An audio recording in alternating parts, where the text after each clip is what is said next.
Ako pala si Richie B. Cudera, 29 years old from Municipality of Catayngan, Masbate, Province of Masbate. Ako pala ay isang barangay secretary sa aming Barangay Bajang, Catayngan, Masbate. Noong naging secretary ako noong taong 2013, naging masaklap para sa akin ang una kong araw dahil sa walang kagamitan, kulang sa kagamitan gaya ng computer, ang nag-iisang kagamitan lamang doon sa amin na iniwan ng dating barangay secretary ay typewriter lamang. Naging mahirap para sa akin yung mag-issue ng barangay clearance, mga resolution, mga certification at iba't iba pang mga pinapagawa bilang trabaho ng isang sekretary ay naging mahirap para sa akin dahil sa hindi ko po masyado kabisado ang typewriter at naging mahirap para sa akin dahil kung may mali, kailangan mo talagang uulitin sa umpisa. Nung nag-request ako sa aming punong barangay na nag-request ako ng isang computer at binigyan naman din ako ng katuparan at nagkaroon kami ng computer. Hanggang nung nakaraang taon ay nagkaroon ng pagpupulong or meeting o seminar ng tinatawag na mind concept. Naging interesado po kami dito dahil unang-una sa tingin ko po ay malaking naiambag para sa amin. Dahil nung na-installan po kami, naging malaki ang nagiging naiambag ng mind concept through EBMS.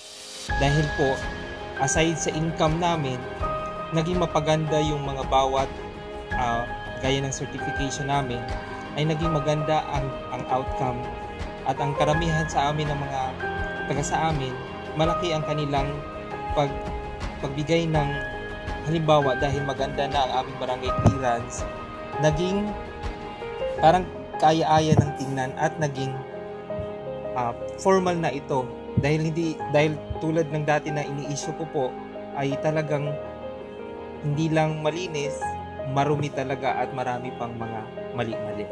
Di katulad ngayon, dahil sa tulong ng EBMS, naging mapadali ang trabaho ko bilang sekretary at nagkaroon kami ng connection din ng barangay treasurer dahil po sa pag-issue ng barangay clearance.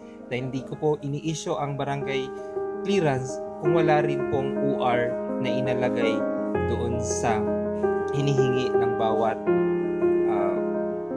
information na hinihingi doon sa file. At mapadali talaga ang trabaho dahil kung i-encode natin lahat ng population natin, lahat ng household natin ay naka-database na. Kumbaga, kung titingnan natin kung may hahanapin tayo gaya ng 0 to 5, mapadali na natin dahil ini-encode na lang natin yung edad na 0 to 5 at agad itong maipapakita. At ito ang nagiging malaking pasalamat ko sa amin, lalo na rin yung aming barangay punong kapitan, na sa tulong ng EBMS, hindi na nahihirapan yung bawat dokumentong ginagawa ko dahil nandun na naka-ready na. Kumbaga, encode na lang tayo at tapos makapag-print na. Isa rin itong malaking maiambag bilang sa mga sekretary dahil malaki talagang tulong ang EBMS na kung i-adapt po natin ito, naging mapadali, aside sa hindi mapadali, maging malinaw at malinis pa ang ating mga report. At mayroon tayong tinatawag na parang makikita na natin yung tinatawag nating transparency. Kaya sa mga barangay secretary na kagaya ko, malaking tulong ang EBMS dahil ito ay magbibigay sa atin ng mabilis, malinis at malinaw na mga dokumento at matatawag itong transparency na dokumento. Dahil aside sa mapadali, malaki ritong tulong at magkakaroon pa rin tayo ng time sa pamilya at sa ating mga kaibigan. Dahil hindi na masyadong mahirap, hindi na masyadong mag-isip ka pa kung ano pang dapat ilagay mo dahil nandyan na nakalagay. gaya ng barangay clearance, certification, at iba pa, gaya ng blatter, summon, nandito na lahat. Kaya, sa lahat po ng mga barangay secretary, sa lahat po ng mga barangay na wala pang nakapag-install ng EBMS, grab the opportunity.